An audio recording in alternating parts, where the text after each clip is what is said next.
Assalamualaikum warahmatullahi wabarakatuh. Kinerja yang baik merupakan salah satu hal yang penting demi menunjang produktivitas dan efektivitas suatu perusahaan atau organisasi. Salah satu cara untuk membangun kinerja yang baik, yakni melalui kepemimpinan yang baik. Pada kesempatan kali ini, saya akan menyampaikan presentasi mengenai kepemimpinan dalam membangun kinerja. Baik, langsung saja kita masuk ke pembahasannya untuk mengetahuinya lebih dalam. Pembahasan pada presentasi kali ini akan dibagi menjadi 6 bagian, yaitu 1.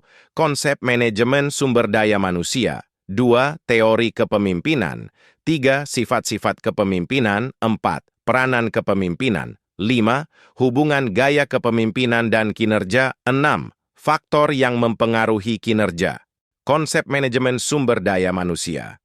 Menurut Faisal Rifai, yang dimaksud dengan manajemen sumber daya manusia adalah sebagai ilmu dan seni mengatur proses penyalahgunaan sumber daya manusia dan sumber daya lainnya secara efisien, efektif, dan produktif merupakan hal yang penting untuk mencapai tujuan tertentu.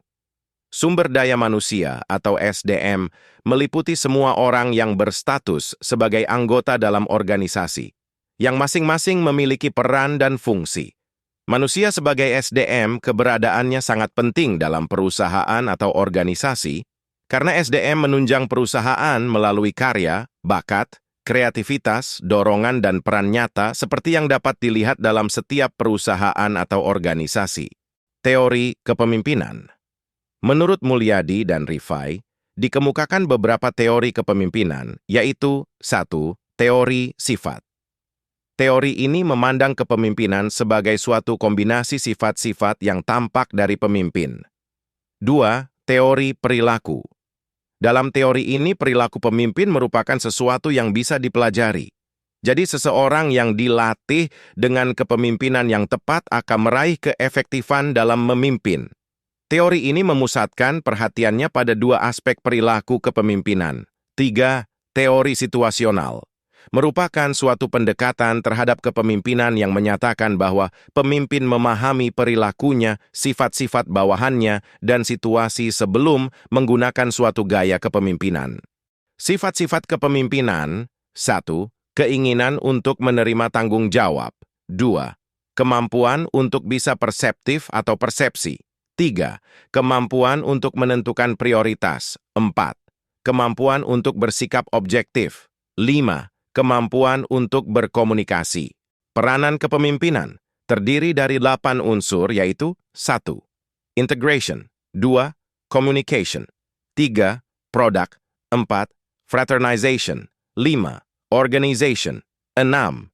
Evaluation, 7. Initiation, 8. Domination. Hubungan gaya kepemimpinan dan kinerja. Seperti yang kita ketahui, gaya kepemimpinan merupakan suatu pola tingkah laku yang disukai pemimpin dalam proses mengarahkan dan mempengaruhi pekerja. Menurut Hasibuan, jika karyawan kurang berprestasi, maka sulit bagi organisasi perusahaan dapat memperoleh hasil yang baik. Sedangkan menurut Handoko, manajer yang baik adalah orang yang dapat memelihara keseimbangan yang tinggi dalam menilai secara tepat kekuatan yang menentukan perilakunya yang benar-benar mampu bertindak demikian. Pembahasan terakhir, faktor yang mempengaruhi kinerja. Menurut Mangkunegara, dalam Khairul Umam 2010-189, ada beberapa faktor yang mempengaruhi kinerja. Faktor-faktor tersebut antara lain: 1. Faktor kemampuan secara psikologis, kemampuan ability. Pegawai terdiri atas kemampuan potensi, IQ, dan kemampuan realita, pendidikan. Oleh karena itu, pegawai perlu ditempatkan pada pekerjaan yang sesuai dengan keahliannya. 2. Faktor motivasi. Faktor ini terbentuk dari sikap, attitude, seorang pegawai dalam menghadapi situasi kerja. Motivasi merupakan kondisi yang menggerakkan pegawai ke arah pencapaian tujuan kerja. 3. Sikap mental merupakan kondisi mental yang mendorong seseorang untuk berusaha mencapai potensi kerja secara maksimal. Sekian pembahasan mengenai kepemimpinan dalam membangun kinerja pada presentasi kali ini. Mohon maaf apabila ada kesalahan atau tutur kata yang kurang berkenan. Terima kasih atas perhatiannya. Wassalamualaikum warahmatullahi wabarakatuh.